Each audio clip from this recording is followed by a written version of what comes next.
Welcome back. YCP సర్కార్ ఎన్నికల్లో ఇచ్చినటువంటి హామీని అమలు చేస్తూ ఒక విధంగా 2019 నుంచి విడతల వారీగా పెంచుతూ వస్తూ 3000గా పెన్షన్ ను ఖరారు చేసినటువంటి విషయం తెలిసిందే. నిన్నటి నుండి ఆ పెన్షన్ పంపిణీ కూడా జరుగుతోంది. గత నెల 2750గా ఉన్నటువంటి పెన్షన్ ఈ నెల నుంచి 3000గా ఉంటోంది. నిన్నటి నుండి పంపిణీ కార్యక్రమం స్టార్ట్ అయింది. దీనికి సంబంధించి వారోత్సవాలు నిర్వహించేటువంటి దిశగా కూడా వెళ్తున్నారు ప్రజాప్రతినిధులు, ఎమ్మెల్యేలందరూ కూడా.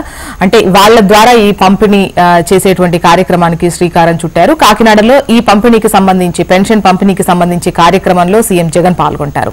అయితే ఎన్నికల్లో ఇచ్చినటువంటి హామీలు మేము అమలు చేస్తున్నాం, సంక్షేమానికి సంబంధించి ఏవైతే హామీలు ఇచ్చామో, నవరత్నాలు ఏవైతే ఉన్నాయో వాటిని ఆల్మోస్ట్ 90% అమలు చేసే దిశగా మేము వెళ్తున్నామో అందులో ఈ పెన్షన్ కూడా ఒకటి అని చెప్పేసి అంటున్నారు. మరి పెన్షన్ అయితే 3000 చేసినటువంటి సిచ్యువేషన్ లో ఇది ఎంతవరకు వైసీపీ సర్కార్ కు ఉపయోగపడుతుంది, ఓటు బ్యాంక్ గా మారుతుంది అనేది ఒకటి అయితే. అండ్ టీడీపీ ఎటువంటి వర్షంతో ముందుకెళ్తోంది, సంక్షేమానికి సంబంధించి ఎటువంటి హామీ ఇస్తోంది, అభివృద్ధికి సంబంధించి ఎటువంటి హామీ ఇస్తోంది అన్న చర్చ నడుస్తోంది. మరి గెస్టులు రెడీగా ఉన్నారు, మాట్లాడదాం వాళ్లతో. కాకుమాని రాజశేఖర్ గారు వైసీపీ అధికార ప్రతినిధి, మాణిక్యాలరావు గారు టీడీపీ అధికార ప్రతినిధి. నమస్తే అండి, వెల్కమ్ టు ద డిబేట్. నమస్తే అండి. మాణిక్యాలరావు గారు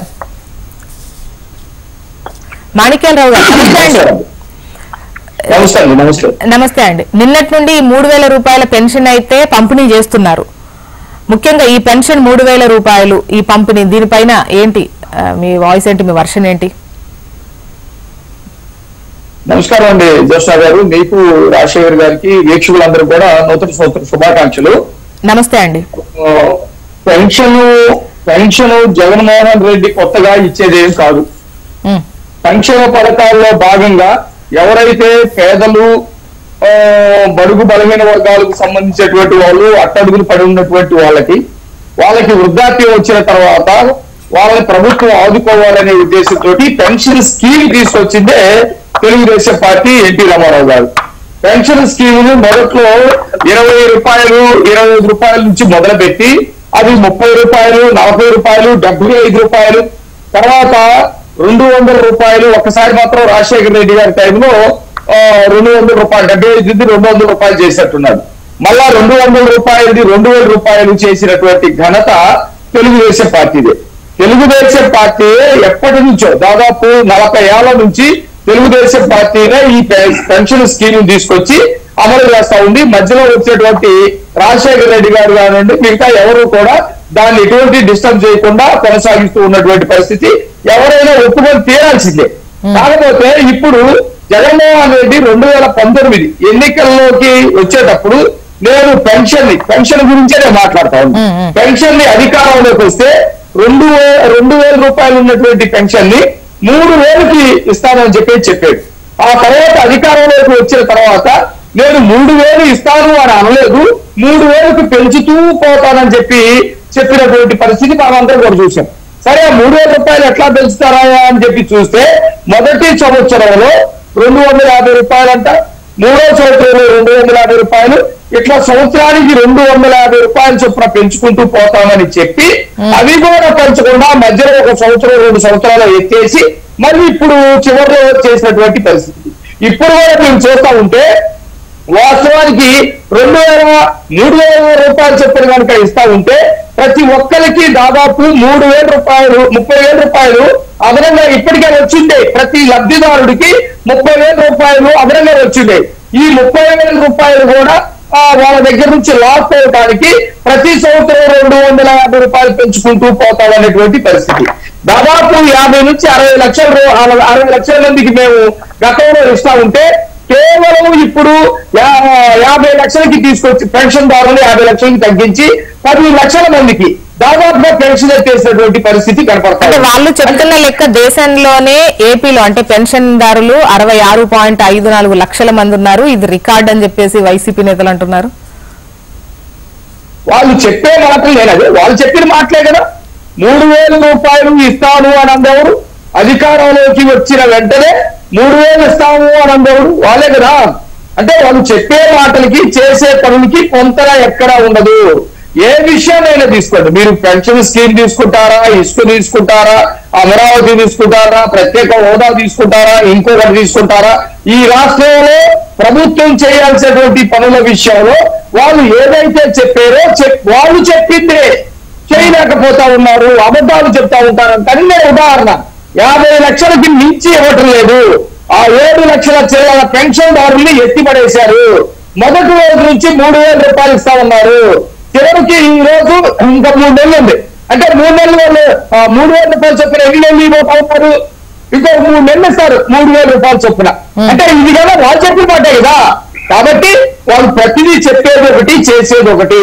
కాకపోతే ఇప్పుడు పెన్షన్ వారోత్సవాలు ఇంకోటి, దానికోసం మళ్ళీ కోట్లాది రూపాయలు ఖర్చు పెట్టుకుంటారు, ప్రచారాల కోసం ఇస్తారు. వాళ్ళకి సంబంధించినటువంటి మీడియాలో, వాళ్ళకి సంబంధించినటువంటి పత్రికల్లో పెద్ద పెద్ద ప్రయత్నాలు ఇచ్చుకుంటారు. వాటికి ఎక్కువ ఖర్చు అవుతుంది పెన్షన్ ఇచ్చేదానికి కూడా. ఓకే, రాజశేఖర్ గారు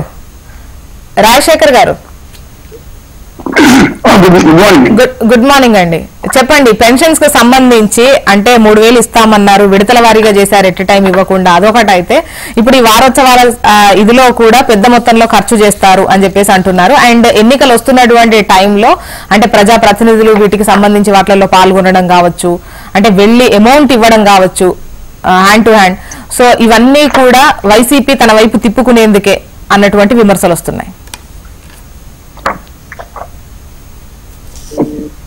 ముందుగా మీకు మిత్రుడు మాణిక్యరావు గారికి నూతన సంవత్సర శుభాకాంక్షలు.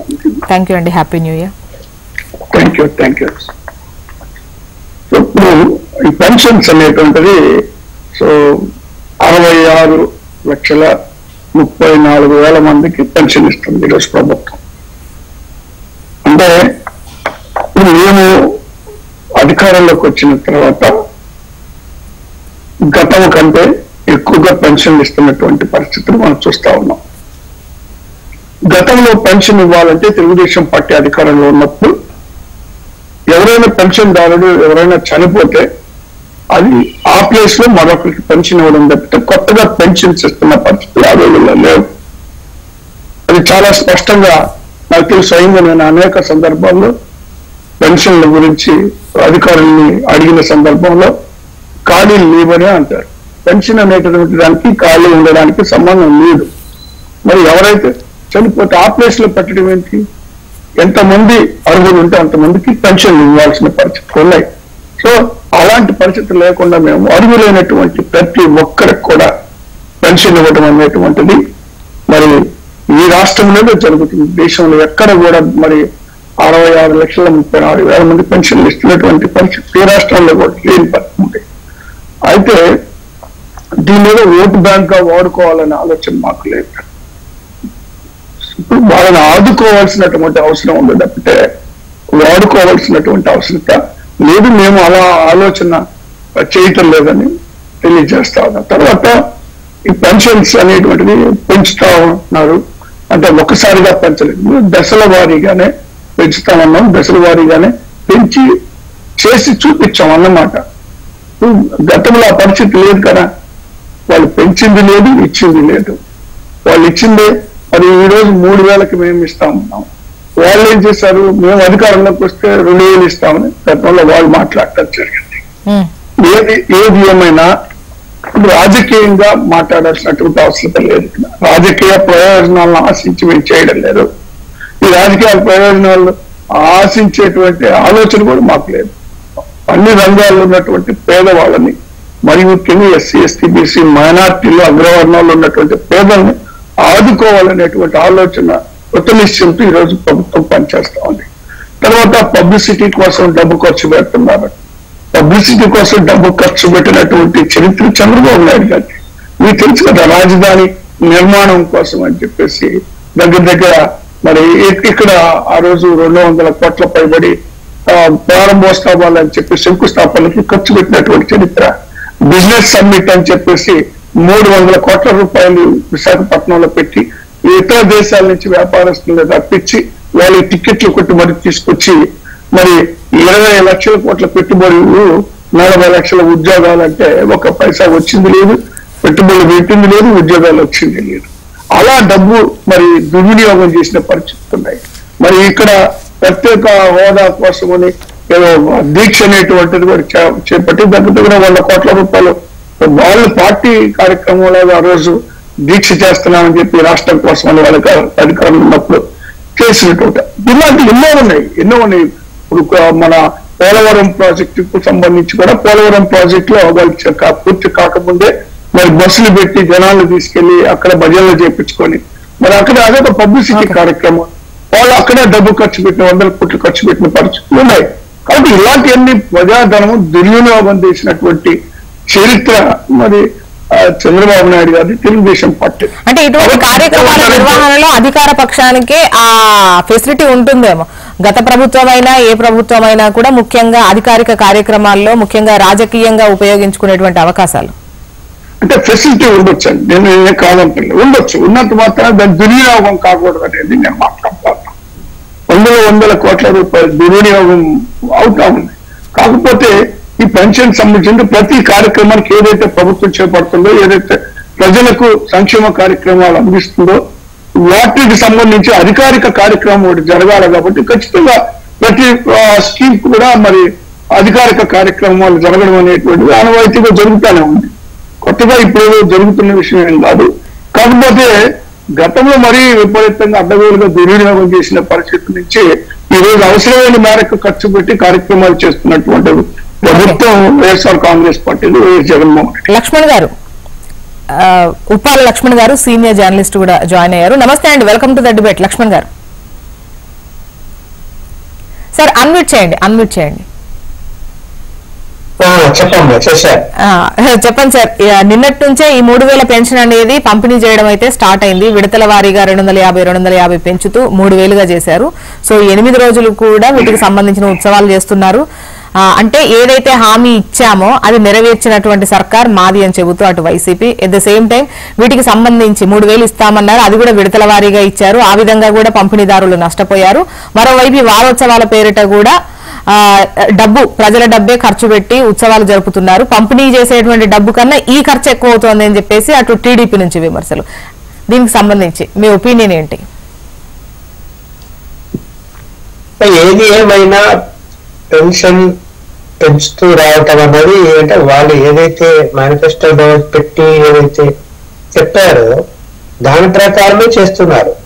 సరే పెన్షన్లు కొంతమందికి అందాయి, కొంతమందికి అందలేదు అనేది ఎప్పటికీ ఉంటుంది. ఏ ప్రభుత్వం వచ్చినా కూడా ఆ అంశం అనేది ఎప్పుడు ఉంటుంది. ఎందుకంటే రాని వాళ్ళు ఉండే ఉంటారు, వాళ్ళు అడుగుతూనే ఉంటారు, అనేక విచారణలు జరుగుతూ ఉంటాయి, పొరపాట్లు జరుగుతూ ఉంటాయి. ఇవన్నీ నేచురల్ గా జరిగేటువంటి అంశాలు. అయితే పబ్లిసిటీ ఎందుకు? ఏ రాజకీయ పార్టీ అయినా కూడా ఇప్పుడు పబ్లిసిటీ లేకుండా ఉండే పరిస్థితులు లేవు. చిన్న పని చేసినా కూడా జనానికి తెలియాలి మేము పని చేశామని, రేపు ఓట్లు దండుకోవాలి అనేది కదా ఏ రాజకీయ పార్టీ. మనం చూస్తున్నాము అన్ని టీవీ ఛానళ్లలో కేంద్ర ప్రభుత్వానికి సంబంధించి ఎన్ని అడ్వర్టైజ్మెంట్లు వస్తున్నాయో ఈ మధ్య కాలంలో. ఎందుకు? ఎన్నికలు రావు.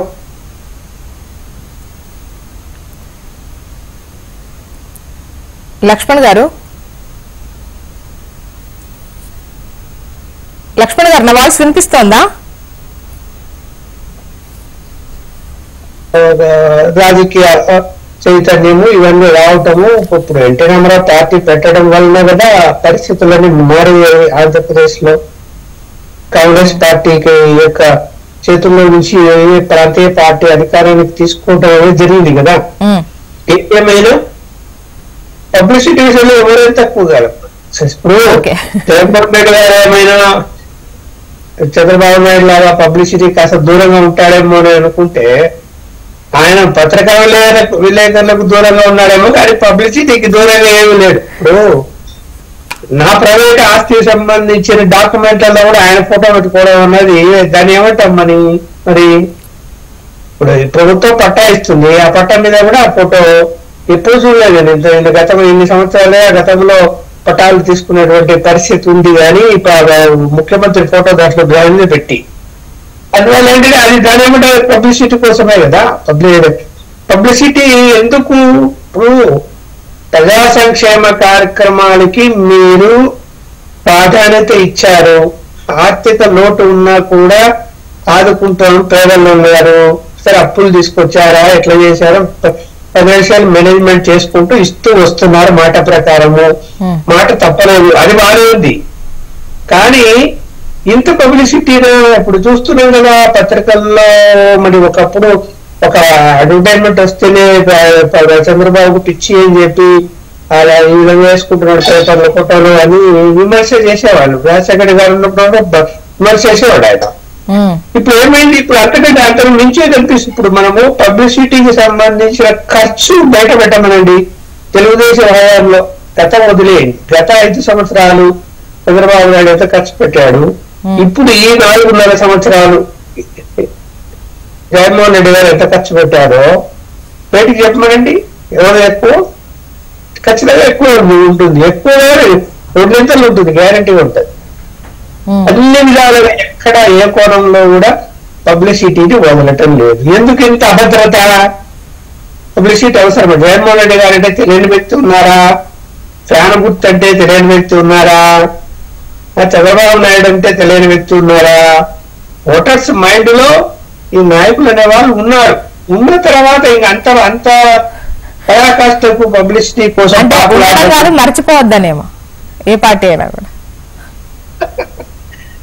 అదే ఇప్పుడు ఎందుకంటే అవసరము, అది ఎవరు డబ్బు పోనీ ఇది అంటే రాజకీయ నాయకులు అందరికీ కూడా ఇది ఇప్పుడు అట్నే ఉన్నటువంటి సిచ్యువేషన్ ఉంది కదా. అంటే ఒక ప్రభుత్వాల మార్పుకు సంబంధించే కాకుండా ఒక నియోజకవర్గం వైజ్ తీసుకున్నా కూడా 2 సార్లు వచ్చినా కూడా మూడోసారికి అతను తెలిసినా ఉన్నా లేకపోయినా కూడా ఏం చేశారు ఏంటి అనేది ప్రతిదీ అంటే వల్లవేయాల్సినటువంటి పరిస్థితే కనిపిస్తోంది. ఇప్పుడు ఏం చేయాలో ఏమన్నది అభివృద్ధి గురించి మీరు చెప్పుకోవడానికి ఏం కనిపించడం లేదు. అది వాస్తవం కదా. మీకు కనిపిస్తున్నది సంక్షేమ కార్యక్రమాలు, అది పేదవర్గాలకు అందాలి, అందుతున్నాయి అనుకున్నాము. ఎక్కువ శాతం ఓట్లు వేసేది పేద వర్గాలే. ఉన్నత వర్గాలు ఓటింగ్ పర్సెంటేజ్ చూస్తున్నాం కదా, 65, 70% కంటే దాటం లేదు. 30% మంది జనాలు ఓటే వేయటం లేదు. అలాంటి పరిస్థితుల్లో మీ పేద వర్గాలకి మీరు ఇచ్చేటువంటి రాయితీలు ఏవైతే ఉన్నాయో అంటే వాళ్ళకు అవన్నీ కూడా అంటే సంక్షేమ పథకాలు ఏవైతే ఉన్నాయో నవరత్నాలు చెప్పుకునేటివి వాటి మీద ముఖ్యమంత్రి గారి ఫోటో లేకుండా ఏది ఉంది చెప్పండి? అన్ని ఉన్నాయి, వాళ్ళకు అందుతున్నాయి. గ్రామీణ మన వాలంటీర్ వ్యవస్థ ఉంది, రోజు గుర్తు చేస్తూ వెళ్ళి అయ్యో గవర్నమెంట్ పంపించారు. రాజశేఖర్ గారు చెప్పాలి. రాజశేఖర్ గారు ఇప్పుడు జ్యోత్స్న గారు ఏ పథకం ఏ ప్రభుత్వం వారే చెప్పారు. ముందు ప్రధానమంత్రి గారి దగ్గర నుంచి ఇప్పటి వరకు కూడా సహజంగా ఎవరు అధికారంలో ఉంటే వాళ్ళ మరి ముఖ్యమంత్రి గారి ఫోటో ఎందుకని వేస్తారు, సాధ్యం అది. దాని ఏదో తప్పు పట్టాల్సిన అవసరం లేదు. గతంలో కూడా ఉన్నాయి, ప్రధానమంత్రి గారు ఉన్నారు, లేదా రాజశేఖర్ గారు ఉన్నప్పుడు కానీ, చంద్రబాబు నాయుడు గారు ఉన్నప్పుడు కానీ, ఈరోజు జగన్మోహన్ గారు ఉన్నారు. ఎవరైనా సరే మరి ప్రభుత్వానికి సంబంధించినటువంటి ఏ మేలు ప్రజలకు ఇచ్చినా కూడా ఖచ్చితంగా వాళ్ళ ఫోటోలు వేయడం అనేటువంటిది సాధారణంగా జరుగుతున్నటువంటి విషయమే. దాని ఏదో ప్రత్యేకంగా ఇప్పుడే జగన్మోహన్ రెడ్డి గారు వచ్చి అధికారంలోకి వచ్చిన వెంటనే ఫోటోలు పెడుతున్నారు అనేటువంటి మాట మాట్లాడటం సరైనటువంటి పద్ధతి కాదు. ఎందుకంటే ఇప్పుడు ఈ రోజు అంటే దీని గతానికి ఇప్పటికి భిన్నంగా ఉన్నటువంటి పరిస్థితి కూడా చెప్తున్నాము. గతంలో ఏంటంటే చేసినా చేయకపోయినా పబ్లిసిటీ చేసుకుంటూ వచ్చారు. ఏదైతే చేశామో, ఏదైతే ప్రజలకు అందించామో లెక్కల వారీగా లెక్కలు చూపించి మరి మేము చెప్తా ఉన్నాం తప్పితే ఎక్కడ కూడా లెక్కలు చూపించకుండా మేము ఇది చేశాము అని చెప్పినటువంటి పరిస్థితి లేదు. గతంలో మరి ఉన్నటువంటి వాళ్ళు కానీ పెన్షన్స్ సపోజ్ ఇటీవల ఇప్పుడు పెన్షన్స్ ఇప్పటికిప్పుడు చూసుకున్నా కూడా అదనంగా కూడా రేపు మళ్ళీ ముఖ్యమంత్రి గారు ఇటువంటి పెన్షన్ ఇవ్వబోతున్నారు కదండి కొంతమందికి. అదనంగా కూడా కొంతమందిని చేర్చడం జరిగింది. అంటే 1,17,161 మందికి పెన్షన్ పంపిణీ చేస్తారు కొత్తగా. రాజశేఖర్ గారు, లక్ష్మణ్ గారు అనేది ఏంటంటే సంక్షేమానికి సంబంధించి మీరు ఏదైతే పేద వర్గాలకు ఇద్దాము అని అనుకుంటున్నారో అవి ఆల్మోస్ట్ చేస్తున్నటువంటి అంటే అభివృద్ధి విషయం పక్కన పెడితే సంక్షేమం యాంగిల్లో చూస్తే ఆల్మోస్ట్ చేస్తున్నామని చెబుతున్నారు. మరి అన్నింటికి ఇంత పెద్ద ఎత్తున అంటే అది ఎప్పటికీ మేమే ఇస్తున్నాం ప్రొజెక్ట్ అయ్యే విధంగా ఈ విధంగా ఇంత పబ్లిసిటీ అవసరం ఉందా, అంత అభద్రతలో వైసీపీ ఉందా అని అడుగుతున్నారు. ఇంత పబ్లిసిటీ ఉందండి. జనరల్ గా ప్రభుత్వ కార్యక్రమాలకి ముఖ్యమంత్రి గారు ఫోటో వేయడం అనేది ఆనవాయితీ. దానికి ఇంకా లాభు సన్నము లేదా ఇంత లాభు ఇంత సన్నము ఏం లేవు కదా. ప్రభావం ఏమైనా ఉందా చెప్పమానండి. ఇంతే ఉండాలా, ఇంత మించడానికి లేదని ఏమన్నా ఉందా? ఏం లేదు కదా. మాక్సిమం ఎంత అవకాశం ఉంటే అంత చెప్పినారు. తర్వాత డెవలప్మెంట్ ఏముంది అంటే డెవలప్మెంట్ ఏంటి? ఇప్పుడు బిల్డింగ్లు కడితే డెవలప్మెంట్ అయిందా? ఎప్పుడైతే అట్టడుగు వర్గాలు ఆర్థికంగా సామాజికంగా ముందుకు తీసుకొస్తామో అదే డెవలప్మెంట్. ఊరికే బిల్డింగ్లు కట్టగానే డెవలప్మెంట్ అనుకుంటే అది పొరపాటు. అది ఈరోజు జరుగుతున్న కార్యక్రమం ఏంటండి, సమాజంలో అసమానతలు తొలగి అందరూ కూడా పేదవాళ్ళు కూడా ముందుకు వస్తున్నటువంటి పరిస్థితులు ఉన్నాయి. ఈరోజు కొందరు లోపోతున్నటువంటి బాధ ఏంటి, మా ఇళ్లలో పని చేయట్లేదు, మా పొలంలో పనికి రావట్లేదు. ఎందుకు రావాలా? ఎందుకు వస్తారు? వాళ్ళు ఆర్థికంగా బలపడినప్పుడు ఇంకోళ్ళ దగ్గర పోయి పని చేయాల్సిన అవసరం లేదు. ఈరోజు మరి ప్రభుత్వం చేస్తున్న పని అదే, పేదవాళ్ళని పైకి తీసుకొచ్చేటువంటి కార్యక్రమం జరుగుతూ ఉంది. ఈ రోజు ఇప్పుడు కాలేజెస్ సంబంధించి మెడికల్ కాలేజెస్ ఏ విధంగా డెవలప్ అవుతా ఉన్నాయి, లేదంటే గ్రామాల్లో వైద్య సౌకర్యాలు ఏ విధంగా ఉన్నాయి, ఫ్యామిలీ డాక్టర్స్ ఏ విధంగా వచ్చారు, స్కూల్ బిల్డింగ్స్ ఏ విధంగా వస్తున్నాయి, లేదా రైతు భరోసా కేంద్రాలు ఏ విధంగా, ఇవన్నీ డెవలప్మెంట్స్ కాదండి. లేదా ఇల్లు ఎలా కట్టిస్తున్నారు, పేదలకు ఇల్లు కట్టిస్తున్నటువంటి పరిస్థితుల్లో యాక్చువల్గా ఇవన్నీ డెవలప్మెంట్స్ కాదా? లేదా పేదవాళ్ళకి ఇళ్ల పట్టాలు ఇవ్వడం అనేటువంటి డెవలప్మెంట్ కాదా? కేవలం డెవలప్మెంట్ అంటే కళ్ళకి ఎదురుగా బిల్డింగ్లు కనపడాలి, అదే డెవలప్మెంట్. రోడ్లు అనేటువంటిది ప్రతి సంవత్సరం ఉండేది. అది ఎవరు అధికారంలో ఉన్నా రోడ్లు వర్షాలు రావడం, రోడ్లు దెబ్బతింటాం, మళ్ళీ రోడ్లు వేసుకోవడం, ఇవన్నీ ఇది రొటీన్ కార్యక్రమాలు. ఆ కార్యక్రమం కూడా ఇప్పుడు జరుగుతూ ఉంది. మళ్ళీ ఇప్పుడు గతంలో 2 సంవత్సరాలు మరి కోవిడ్ టైంలో పేదవాళ్ళని ఆదుకుంది ఎవరండి? ప్రభుత్వం ఎన్ని విధాలు ఆదుకుందని. పేదవాళ్ళు ఎక్కడ కూడా ఇబ్బంది జరగకుండా మరి పేదవాళ్ళని అటువంటి ఆదుకున్నటువంటి పరిస్థితులు ఉన్నాయి. మరి అది దానివల్లనే కొంత ఆర్థికమైనటువంటి ఇబ్బందులు ఉన్నాయి కూడా అధిగమించి ఎక్కడ కూడా లోటు కాకుండా సంక్షేమ కార్యక్రమాలు కూడా నెరవేరుస్తున్నటువంటి పరిస్థితులు ఇచ్చిన హామీలు తూచే తప్పకుండా. డెవలప్మెంట్ అనేటువంటిది నేను వారికి కూడా అదే చెప్తాను. మాణిక్యాలరావు గారు ఈ డెవలప్మెంట్ అండ్ సంక్షేమం పైన మీ వాయిస్ తీసుకుంటా. మాణిక్యాలరావు గారు ముఖ్యంగా ఆర్థిక లోటు ఉన్నప్పటికీ ఏవైతే సంక్షేమ పథకాలకు సంబంధించి మేము చెప్పామో అవన్నీ చేస్తూ వచ్చాము. ముఖ్యంగా ఈ అభివృద్ధికి సంబంధించి చెయ్యలేదు అనేది కాదు, చేసినా కూడా ఏం చెయ్యట్లేదు అనేది సంక్షేమం పైన పెద్దగా మాట్లాడకుండా అభివృద్ధి అన్నటువంటి ఒక అంశంతో మాట్లాడుతూ అవి చేసినా కూడా చెయ్యలేదు అనేది ప్రజల్లోకి అబద్ధపు ప్రచారం తీసుకెళ్తోంది టీడీపీ. ఇది వైసీపీ డిబేట్ కరెక్ట్ గా జరుగుతుంది. నిజాలు మాట్లాడాలి మ్యాక్సిమం ఉన్నంత వరకు. ఇప్పుడు నేను ఏమంటానంటే పెన్షన్ల విషయంలో చెప్పారు లక్ష్మణ్ గారు కూడా ఏమన్నారంటే మాట తప్పలేదు మడవ తిప్పలేదు అని ఆయన కూడా భావించారు, చెప్పారు. 3,000 పెన్షన్ ఇస్తాననే మాట ఎవ్వరూ కూడా 3,000 దాకా పోతాము అనే సంగతి ఎవరికి తెలియదు. మొదటి రోజు నుంచే 3,000 ఇస్తారని చెప్పేసి ప్రతి ఒక్కరు భావించారు. మేము కనుక తెలుగుదేశం అధికారంలోకి వస్తే మొదటి రోజు నుంచే 3,000 రూపాయలు ఇచ్చేవాళ్ళం. నెంబర్ 1. ఇది 3,000 ఇవ్వలేదు, 250 రూపాయలు ఇచ్చాడు. 250 రూపాయలు ఇవ్వటానికి వాలంటీర్లకు 5,000 ఇచ్చారు. ఈ వాలంటీర్లు ఏ ప్రచారం చేస్తారు? ఎవరి గురించి ప్రచారం చేస్తారు? వాలంటీర్కి 5,000, వాలంటీర్ కాక ఇంకేమైనా చేస్తారా అంటే వీళ్ళు ఏమంటారంటే వాలంటీర్ దేంట్లో ఏలు పెట్టరు, జోక్యం చేసుకోరు, వాలంటీర్కి సంబంధం లేదు, వాలంటీర్లు పెన్షన్ ఇవ్వటం వరకే అంటారు. చాలా రాజకీయానికి సంబంధించినటువంటి పనులు అన్ని చేస్తున్నారు. ఏది ఎవరు ఉన్నారు, ఎవరు పోతున్నారు, ఎవరు ఇలాంటి ఇల్లీగల్ వర్క్స్ అన్ని కూడా చేస్తున్నారు. ఇది అప్రస్తుతం అనుకుందాం. చెప్పు 2,250 రూపాయలు పెన్షన్ అవటానికి వాలంటీర్గా 5,000 ఇస్తున్నారు. దీనికి ఎవరి మీద ఖర్చు పడుతుంది? ప్రజల మీద కాదా, మామూలు కాదా? తర్వాత వీళ్ళ పబ్లిసిటీ ఎంత పిచ్ అంటే చంద్రబాబు నాయుడు గారి గురించి చెప్పారు. చంద్రబాబు నాయుడు గారు ఏదైనా ఒక బిజినెస్ మీట్ పెడితే రాష్ట్రానికి ఏదన్నా ఫ్యాక్టరీలు లేదా పరిశ్రమలు తీసుకురావడం కోసం ఎక్కడ చేసి ఉండొచ్చు. మీరేం చేశారు? రంగులు వేసారు. ఎక్కడేసారు తెలుసా? రోడ్లకు రంగులు వేసారు, చెట్టుకు రంగులు వేసారు, స్తంభానికి రంగులు వేసారు, సమాధులకు రంగులు వేసారు. కోర్టు ముట్టికాయలు వేసింది. కోర్టు ముట్టికాయలు వేసి ఆ రంగులు వేస్తా ఉన్నటువంటి పరిస్థితి కనపడింది. అసలు పబ్లిసిటీ ఎంత పిచ్చో తెలుసా? మీరు అప్పుడు లక్ష్మణ్ గారు కూడా చెప్పారు. చాలా విషయాలు చెప్పాలి. వాళ్ళంటే ఎవరైతే మీకు పబ్లిసిటీ ఇళ్ళ పట్టాల మీద వేశారు, ఏదైతే టైటిల్ డీడ్స్ వాటి మీద వేసేటువంటి పరిస్థితి, తర్వాత పొలంలో ఉన్న రాళ్ళ మీద జగన్మోహన్ రెడ్డి బొమ్మలు వేశారండి. రాళ్ళ మీద బొమ్మలు వేశారు. తర్వాత ఏదైనా ఒక కార్యక్రమానికి ప్రతి 3 నెలలకి ఇప్పుడు అమ్మఒడి ఉందనుకో సంవత్సరానికి 3 సార్లు చేస్తారు. ఆశ్రమం ఉందనుకో సంవత్సరానికి 3 సార్లు చేస్తారు. ఇంకొకటి ఉందనుకో 3 సార్లు చేస్తారు.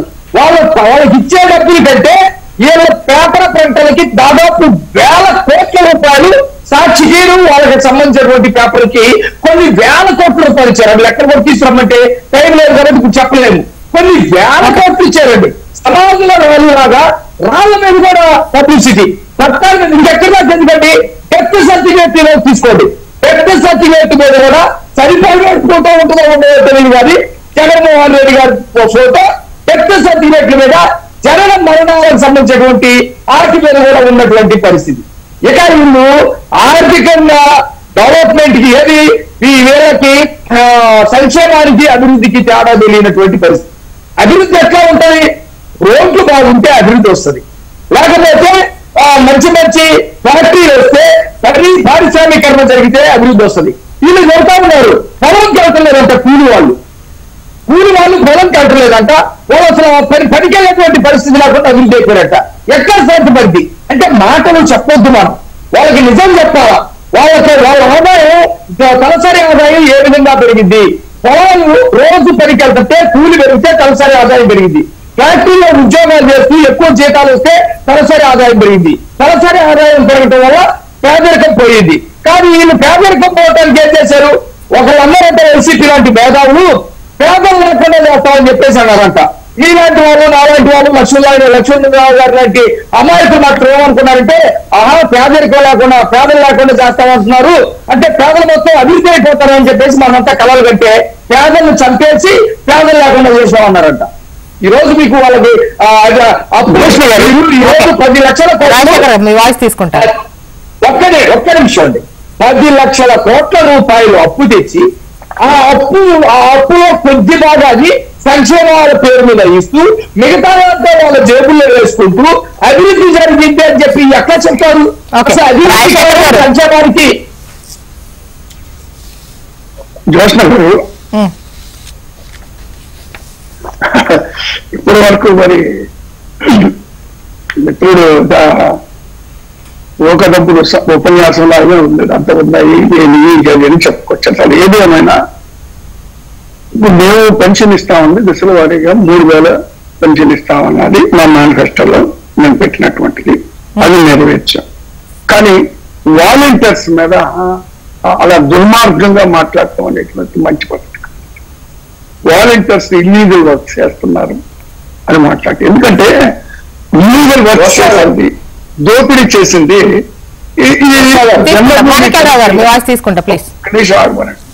జన్మభూమి కమిటీలో మధ్యలో ఒకసారి వాలంటీర్స్ కు సంబంధించి వాళ్ళు ఇంట్లోకి వెళ్ళి ఆ వివరాలు కనుక్కుంటారు. లైక్ ఇటువంటివి చేస్తే అవి తర్వాత మాట్లాడదాం అంటూనే ఆ వర్డ్ మాట్లాడారు. సో అదే చెప్తున్నా దేనికి ఇస్తున్నారో చెప్పండి అని అంటున్నా. మాట్లాడతాను. ఒక్క నిమిషం. ఇప్పుడు వాలంటీర్స్ మీరు ఒకసారి మళ్ళీ కావాలంటే మీరు రివైండ్ చేసి చూసుకోండి. వాలంటీర్స్ ఇల్లీగల్ వర్క్ చేస్తున్నారనే మాట మాట్లాడారు. చాలా దుర్మార్గం. ఎందుకంటే మళ్ళీ 100% అంటున్నారు. అది చాలా తప్పు. అది మీకే తీసుకుంటున్నారు. మధ్యలో మాట్లాడద్దు. వాలంటీర్ వ్యవస్థ ఉండదా? చేయండి. ఒకవేళ వాలంటీర్ వ్యవస్థ ఉండదా? ఏమంటున్నానంటే గవర్నమెంట్ వ్యక్తిగతంగా మాకు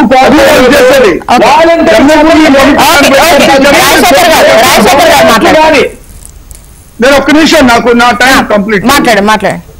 ఇప్పుడు నేనేమంటానంటే జన్మభూమి కమిటీల ద్వారా గతంలో వీళ్ళ అధికారంలో ఉన్నప్పుడు అడ్డగోలుగా దోపిడీలు చేయబట్టే ప్రజలు వీళ్ళని తిరస్కరించడం జరిగింది.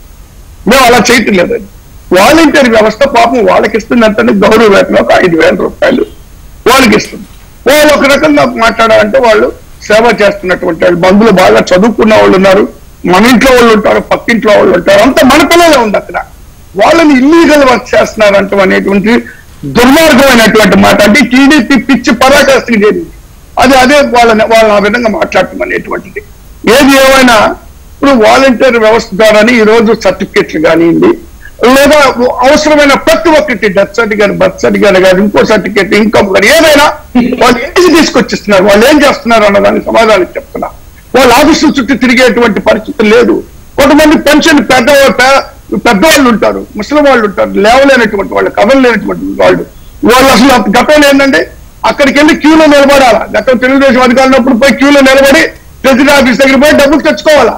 అనేక మంది ఎండ అనకుండా వాన అనకుండా నిలబడాలి. అనేక మంది ప్రాణాలు కోల్పోయిన పరిస్థితులు ఉన్నాయి. ఈ రోజు ఇంటికి వెళ్ళి 1వ తారీఖు నిద్ర లేపి వాళ్ళకి డబ్బులు ఇస్తున్నటువంటి పరిస్థితి. రాజశేఖర్ గారు వాళ్ళు ఉద్యోగం చేయట్లేదు. ఇప్పుడు ఇంటికి తీసుకెళ్ళి ఇస్తున్నారు కదా, అన్ని డిబిటీ చేస్తున్నప్పుడు డైరెక్ట్ ఖాతాలో ఇది కూడా వేస్తే అయిపోతుంది కదా అన్నటువంటిది కూడా ఉంది. ఇంటికి తీసుకెళ్లి ఇవ్వడము అని అనేది కూడా దానిపైన కూడా విమర్శలు వస్తున్నాయి. ఇప్పుడు ఒకటి నేను ఇంకోటి చెప్తున్నానండి, మీరు ఖాతాలో వేయమన్నారు కదా, ఆ ఖాతాలో వేసిన అకౌంట్ ని పెద్దవాళ్ళు కొంతమంది తెచ్చుకునే పరిస్థితులు ఉంటాయి. వాళ్ళు బ్యాంకులకు పోలేరు, లేకపోతే వాళ్ళు ఇతరుల మీద ఆధారపడితే అది నిజాయితీగా డబ్బు మళ్ళీ వాళ్ళకి అందుతుందో లేదో తెలియదు. ఎవరైనా యూజ్ చేసుకోవచ్చు కదండి, ఇంట్లో వాళ్ళైనా సరే. ఇప్పుడు వాళ్ళ చేతిలో డబ్బులు పెడితే వాళ్ళు మందులు కొనుక్కోవడానికి, వాళ్ళకి చిన్న చిన్న అవసరమైనటువంటి ఉపయోగపడతాయి కదండి. ఈ ఆలోచనతోనే ప్రభుత్వం నిర్ణయం తీసుకుని నేరుగా ఇవ్వాలని. మిగిలినటువంటి అన్ని స్కీమ్స్ కూడా ఇస్తుందంటే నేను చేతులు ఇవ్వడం లేదు కదా. ప్రతి స్కీమ్స్ కూడా ప్రతి స్కీమ్ నేరుగా వాళ్ళ అకౌంట్కి వెళ్తుంది. కానీ ఈ ఒక్కటి మాత్రం ఎందుకంటే ఇది దయనీయమైనటువంటి పరిస్థితులు ఉన్నటువంటి వాళ్ళకి ఈ పెన్షన్ ఇస్తున్నటువంటి పరిస్థితులు, అది దుర్వినియోగం కాకూడదు అనేటువంటి ఆలోచనతోనే మరి చేస్తాం. లక్ష్మణ్ గారు ఒకటి తర్వాత ఒకటండి, ఇప్పుడు ప్రతి ఒక్కటి నేను ఇప్పుడు కూడా వీళ్ళు మాట్లాడతా పబ్లిసిటీ పబ్లిసిటీ పబ్లిసిటీ. ఇప్పుడు ఒకటి పోలవరం ప్రాజెక్ట్ కంప్లీట్ కాలేదు కదండి. 4 పిల్లర్లు వేసి 4 పనులు చేసి 4 బస్సులు వేసి అక్కడికి తీసుకెళ్లి జనాల్ని లక్షల కోట్లు ఖర్చు పెట్టి జైవ జైవ చంద్రన్న అని పాటలు పాడించుకొని వచ్చింది పబ్లిసిటీ ఎవరు చేశారంటే దుర్వినియోగం అని జరిగింది అనేది చెప్పేసి మీకు ముందుగానే చెప్పాను. నేను కాకపోతే ఒకటేనండి, నేను ఒకటే మాట్లాడదలుచుకున్నాను ఈ సందర్భంగా. ప్రజల సంక్షేమం కొరకు ప్రభుత్వ చిత్తశుద్ధితో ఉంది. ఎక్కడైనా సరే పేదవాళ్ళకి అన్ని రంగాల్లో ఉన్నటువంటి పేదవాళ్ళకి సహాయం చేయడానికి ఈరోజు ప్రభుత్వం ముందుకు వస్తా ఉంది. గతంలో ఏదైతే వీళ్ళు విడిచిపెట్టారో వదిలిపెట్టారో లేదా నిర్లక్ష్యం చేశారో ఆ వర్గాలన్నింటిని కూడా మరి ముందుకు తీసుకురావాలని ఆర్థికంగా కానీ రాజకీయంగా కానీ సామాజికంగా కానీ ముందుకు తీసుకురావాలనేటువంటి కృత నిశ్చయంతో ఈరోజు ప్రభుత్వం పనిచేస్తుంది. లక్ష్మణ్ గారు లక్ష్మణ్ గారు ఈ పెన్షన్ కు సంబంధించి అంటే ముఖ్యంగా ఇంటికి తీసుకెళ్ల ఇవ్వడము ఒకటైతే, మామూలుగా ఇప్పటి వరకు మనం పబ్లిసిటీ వాటిపైన కూడా మాట్లాడాం. ఒకటేంటంటే ఇప్పుడు ఎన్నికలు సమీపిస్తున్నటువంటి టైంలో సంక్షేమము అంటే పాలనకు సంబంధించి వీటితోని ప్రజల్లోకి వైసీపీ వెళ్లేటువంటి ఛాన్సెస్ క్లియర్ గా ఉన్నాయి. అట్ ద సేమ్ టైం అటు టీడీపీ కూడా సంక్షేమానికి సంబంధించి ముఖ్యంగా ఇప్పుడు ఇస్తున్న వాటిని అమలు చేస్తూ ఇంకా అదనంగా కూడా ఇచ్చేటువంటి అవకాశాలు కూడా ఉన్నాయి. మనం పాదయాత్రల్లో కూడా చూస్తూ ఉన్నాము. అండ్ రాష్ట్ర పరిస్థితి ఏ విధంగా ఉంది, అండ్ ఈ పెన్షన్లు అంటే ఇక పైన పెంచే వాటి గురించి కావచ్చు, లేదంటే ఇచ్చేటువంటి హామీల పైన ఎలా ఉండేటువంటి అవకాశం ఉంది, వాళ్ళ వ్యూహాలు ఎట్లా ఉండేటువంటి అవకాశం ఉంది, దానిపైన మీ విశ్లేషణ ఇవ్వండి. ఇప్పుడు వీళ్ళకు ఎలా ఉంటుందని ఏం లేదమ్మా. ప్రజల నుంచి ఓట్లు వాళ్ళకి ఏదైతే మాయమాటలు చెప్పాలో ఓట్లు వేసుకోవాలనేది రాజకీయ పార్టీలు అన్ని చూస్తాయి. ఇక్కడ ఆర్థిక వ్యవస్థ ఇలా ఉంది అని చెప్పి ఆలోచించకుండానే దాని మీద స్టడీ చేయకుండానే జగన్మోహన్ రెడ్డి గారు అవన్నీ ప్రకటించారు. వచ్చిన తర్వాత అర్థమవుతున్నది ఈ 5 సంవత్సరాల్లో ఎన్ని ఇబ్బందులు పడ్డారో, అప్పులు ఎందుకు అయ్యాయో, అప్పుల కోసం ఢిల్లీ చుట్టూ తిరగడము ఇవన్నీ కూడా. మరి ఈ ముందు ప్రస్తుత ఆర్థిక వ్యవస్థను ఒకవేళ తెలుగుదేశం పార్టీ అధికారంలోకి వచ్చింది అనుకున్నట్టు ప్రస్తుత ఆర్థిక పరిస్థితిని దిద్దుకోవడానికి ముందు ప్రాధాన్యత ఇస్తారా, లేదు వాళ్ళు నవరత్నాలు కాదు మేము ఇంకా చాలా రత్నాలు ప్రకటించాము అవన్నీ ఇంప్లిమెంట్ చేసుకోవాలా అనే దాని మీద ముందుకెళ్తారా? తప్పదు కదా. మాట ఇచ్చిన తర్వాత మేనిఫెస్టోలో పెట్టడము. ఇప్పుడు నారా లోకేష్ గారి పాదయాత్రలో ఏవైతే ఆయన చేస్తానని ప్రకటించారో అవన్నీ ఏదో బుక్ రూపంలోనో వాటిని ఏదో ఒక రూపంలో తయారు చేసి ఉంటారు తెలుగుదేశం వారు. అవన్నీ ఇంప్లిమెంట్ చేయడానికి ఎన్ని వేల కోట్లు కావాలనో, రేపొద్దున ఏ విధంగా దానికి ఆర్థిక వనరులు సంపాదించుకుంటారు, రాష్ట్ర రెవెన్యూ ఏమిటి, ఇప్పుడు రాజశేఖర్ గారు చెప్పినట్టే అభివృద్ధి అనేది రోడ్లు భవనాల మీదనే కాదు, పేద వర్గాల యొక్క కొనుగోలు శక్తి పెరిగితే కూడా జీడిపి పెరుగుతుంది, రాష్ట్ర రెవెన్యూ పెరుగుతుంది. నిజంగా పేద వర్గాల కొనుగోలు శక్తి పెరగాలి, ఎవరు కాదండి. అది ఒక అంశమే. కానీ కంటికి కనపడేటువంటి అనేక ఇబ్బందులు ఎదుర్కొంటున్నప్పుడు అది అభివృద్ధి కిందికి వస్తాయి. అది సరిగా జరగనప్పుడు అసంతృప్తి అనేది ఉంటుంది. అది నేను చెప్పింది. ఇక్కడ ఎన్ని చెప్పినా కూడా ఏం చెప్తున్నారు, నారా లోకేష్ గారు పాదయాత్రలో నేను వాలంటీర్ వ్యవస్థను మేము కూడా కొనసాగిస్తామని చెప్పారు. వాళ్ళ వీడియోలు సోషల్ మీడియాలో ఉన్నాయి. మరి ఒకవైపు మీరు వాలంటీర్ వ్యవస్థను విమర్శ చేస్తూ మళ్ళీ మేము కూడా కొనసాగిస్తాము అన్నారు. జన్మభూమి కమిటీల వల్లనే నిజంగా తెలుగుదేశం పార్టీకి వాళ్ళ సర్వేలు కూడా చేసుకున్నారు అప్పట్లో ఓడిపోయినప్పుడు. ఆ కమిటీలు చేసినటువంటి అక్కడ అవినీతి కావచ్చు, బెదిరింపులు కావచ్చు, అదిరింపులు కావచ్చు, అది ప్రభుత్వ కమిటీలు కాదమ్మా, అది పార్టీ తరఫున వేసుకున్నటువంటి కమిటీ. అవి చెడబోలు తీసుకొచ్చాయి కాబట్టి కొంత ఇబ్బందికరమైన పరిస్థితి వచ్చింది తెలుగుదేశానికి అప్పుడు.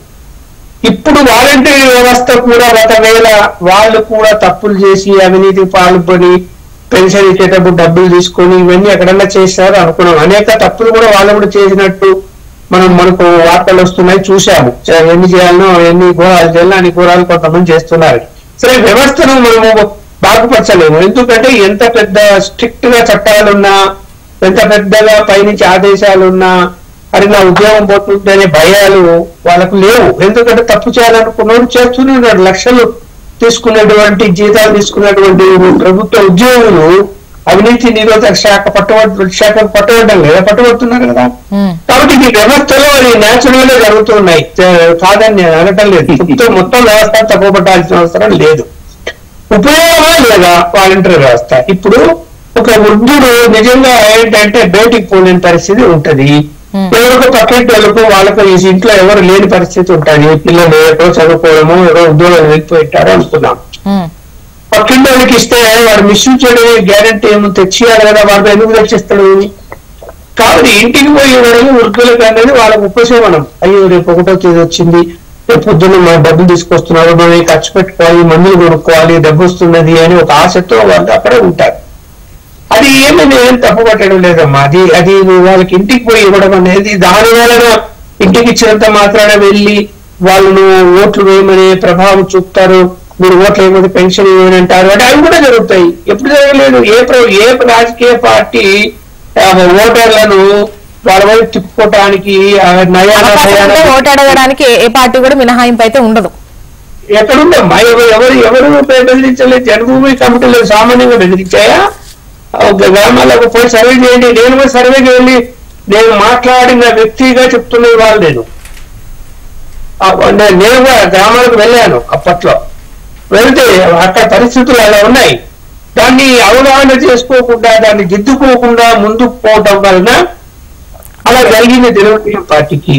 ఇప్పుడు ఏది ఏమైనా ఈ వ్యవస్థలన్నీ కూడా ఇలా ఉన్నప్పుడు ఒకరి మీద ఒకరు విమర్శలు చేసుకోవడం సహజం. కానీ దిద్దుకొని ముందుకు ఎలా వెళ్తాడు? ఇప్పుడు ఆర్థిక వ్యవస్థ నేను ఒకటే ప్రశ్న, అటు వైసీపీ కానీ ఇటు తెలుగుదేశం, జనసేన వీళ్ళు ఎవరైనా కానీ 2 గ్రూపులు అనుకున్నాం. మీరు రేపు ఎన్నికల షెడ్యూల్ వచ్చిన తర్వాత ఇదిగో రాష్ట్రానికి అప్పులున్నాయి, మేము ఈ వనరుల ద్వారా మేము రెవెన్యూ సంపాదించి అభివృద్ధి పదవులు తీసుకెళ్తాము, సంక్షేమ కార్యక్రమాలు కొనసాగిస్తాము, మా రెవెన్యూ సోర్సెస్ ఈ విధంగా మేము ఆదాయ వనరులు పెంచుతామని చెప్పమనండి. మాట ఇవ్వాలి కదా మీరు. కాదు, రెవెన్యూ ఎలా తీసుకొస్తారో కూడా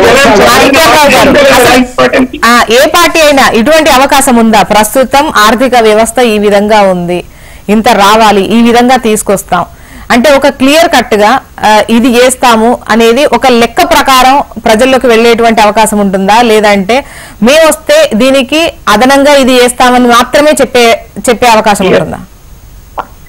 జోష్నా గారు, నేను 2 విషయాలు చెప్పాలి. ఒకటి, మిత్రుడు రాజశేఖర్ గారు మాట్లాడుతూ పబ్లిసిటీ అంటే 4 గోడలు పోలవరానికి కట్టి బస్సులు తీసుకెళ్తాం అని చెప్పారు. చూడండి, అది పబ్లిసిటీ. వాళ్ళు చెప్పింది అసెంబ్లీలో అది 4 గోడలు కాదు, 72% పూర్తి అయ్యింది అని. ఒకవేళ 72 నుంచి మీరు 73కో 74కో 80కో గనుక మీరు డెవలప్మెంట్ తీసుకెళ్తే అది 74 అయిందని చెప్పుకోవటానికి ఉంటుంది. 72% పోలవరం పూర్తయి ప్రజలకి చేరువుగా దగ్గరగా తీసుకురావడానికి అవకాశం ఉన్నదన్నాము. 4 గోడలు అని చెప్పారు. నెంబర్ 1, మీరు 2,500 రూపాయలు పెన్షన్ అవుతా అన్నాము, గొప్పగా చెబుతారు. నేను అది కూడా కాదంటలేదు. నేనేమంటున్నానంటే వాలంటరీ వ్యవస్థని మొత్తాన్ని మీరు తప్పు పట్టల. వాళ్ళు ఇప్పుడు లక్ష్మణ్ గారు చెప్పారు ఒక మాట, ఘోరాలు చేస్తున్నారు. మేము అదే అడుగుతా ఉన్నాం. ఎవరైతే పెన్షన్ పేరు మీద ఆడపిల్లల్ని గదిస్తా ఉన్నారో, పెన్షన్ ఇచ్చే పేరు మీద ఇంట్లో ఒంటరి మహిళల్ని గదిస్తా ఉన్నారు, పెన్షన్ డబ్బులు మొత్తాన్ని తీసుకొని వెళ్తా ఉన్నారు. మేము పెన్షన్ ఇస్తాం కాబట్టి జగన్మోహన్ రెడ్డికి ఓటైపోతే మీ అంతు చేరుస్తామని కంప్లైంట్ ఇస్తా ఉన్నారు. వాళ్ళ గురించి మాట్లాడుతూ ఉన్నాం. నెంబర్ 1, వాళ్ళు బాగా చదువుకున్న పిల్లలు అయ్యింది కూడా కేవలం మీరు 5,000 రూపాయలు ఇస్తా ఉన్నారు, వాళ్ళకి భద్రత లేదని మాట్లాడుతూ ఉన్నాం. వాటికి సంబంధించి జన్మభూమికి సంబంధించినటువంటి కమిటీల్లో చాలా లోపాలు జరిగింది. ప్రభుత్వం వచ్చి 5 సంవత్సరాలు అవుతుందండి. ఈ 5 సంవత్సరాల్లో జరిగినటువంటి వాటి గురించి మాట్లాడింది. గతంలో జరిగినాయా లేదా ప్రభుత్వం మారిన తర్వాత. నెంబర్ 2, సంక్షేమం వల్ల జీవితాలు మారిపోతాయి. మేము చేసేవాడి సంక్షేమం వల్ల కూడా బ్రతుకులు మారేటట్టు, సంక్షేమం వల్ల కూడా ఆర్థిక స్థితి మారేటట్టు మేము చేశాం. రాజశేఖర్ గారు సమాధానం చెప్పాలి. సంక్షేమం పేరుతో మేము ఇచ్చేటప్పుడు భూమి కొనుగోలు పథకం ఇచ్చాం. దానివల్ల మాణిక్యాలరావు గారు, ఈ 5 సంవత్సరాలదే మాట్లాడుకోవాలి అని అంటే ఈవెన్ మీరు ప్రస్తావించిన వాళ్ళు ప్రస్తావించిన 2 టర్మ్సే అయ్యాయి. గత ప్రభుత్వం, ప్రస్తుతం గతం, ఈ రెండింటితోనే కంపారిజన్ ఉంటుంది. ఈ 5 సంవత్సరాలు నేను కూడా అదే చెబుతున్నా. సంక్షేమం పేరు మీద మేము భూమి కొనుగోలు పథకం ఇచ్చాం. భూమి ఇస్తే వాడు ఆర్థికంగా స్థిరపడతాడు. అది ఉందా లేదా? ఎస్టీ అవైలబుల్ స్కూల్స్ ఇచ్చాం. చదువుకుంటే వాడికి జీవితంలో స్థిరపడతాడు. ప్రభుత్వం చెల్లిస్తా ఉంది. అది ఉందా? స్టడీ సర్కిల్ ఇచ్చాం. అది ఉందా? లేకపోతే విదేశీ విద్య 10 లక్షల నుంచి 15 లక్షల వరకు ఇచ్చాం. అది ఉందా? ఇది కదా నువ్వు రెగ్యులర్ గా లేదు అమ్మఒడి తప్ప, లేకపోతే ఆశ్రయాన్ని తప్ప, వాళ్ళు స్థిరపడటానికి, వాళ్ళ జీవితంలో స్థిరంగా నిలదొక్కుకోవడానికి నువ్వేమి ఇచ్చావు? ఏమి ఇవ్వలేదు కదా. రోడ్ల గురించి చాలా సిగ్నల్ చేసి పడేసరికి లక్ష్మణ్ గారికి తెలుసు. రోడ్లు అనేవి ఆ రాష్ట్రంలో అభివృద్ధి కోసం కానివ్వండి, ప్రజల జీవన విధానం బాగుపడటం కానివ్వండి, రవాణా వ్యవస్థ ఎంత ప్రధానమైందో ఈ రోజు ఆంధ్రప్రదేశ్ లో రోడ్లు చూసి చెప్పనండి. వీళ్ళు చేసేది ప్రస్తుతం ఎలా ఉందో కనిపిస్తోంది. అండ్ సంక్షేమానికి సంబంధించి ఏ విధంగా ముందుకెళ్లారో కనిపిస్తోంది. ముందు ఏ ఉండేటువంటి అవకాశాలు ఉన్నాయో తెలుస్తోంది. అట్ ద సేమ్ టైం వచ్చేటువంటి ఈ 2 నెలల ఎన్నికలకు సంబంధించి అంటే సమయం అయిపోయిందండి. ఈ కన్క్లూజన్ ఒక లైన్ లో చెప్పగలరా? ఒకటి చెప్పండి. సరే, ఇప్పుడు వాలంటీర్ల విషయంలో ఈ వ్యవస్థలో కొన్ని లోపాలు ఎక్కడైనా జరిగితే కఠినంగా శిక్షిస్తాం. సరే, వ్యవస్థలో